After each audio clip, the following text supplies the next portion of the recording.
To add up to 20 images to Instagram carousel post, first of all, we have to update the Instagram app. So go to your App Store or Play Store and search for IG or Instagram. And if you see any update available, must update the Instagram app first. Now go ahead and open your Instagram app. And now just tap on this plus icon to create a new post. And select multiple options, and now go ahead and select multiple images from your gallery. So as you can see, I'm selecting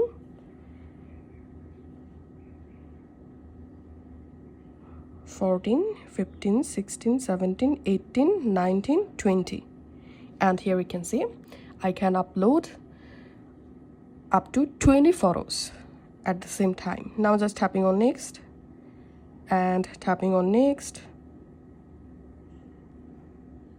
tapping on share, and here my post is uploading. It may take some moments because I'm uploading 20 pictures at the same time. Once uploaded, here I'm just opening the carousel, and as you can see, I've added 20 pictures in a single carousel post. So that's how you can do it.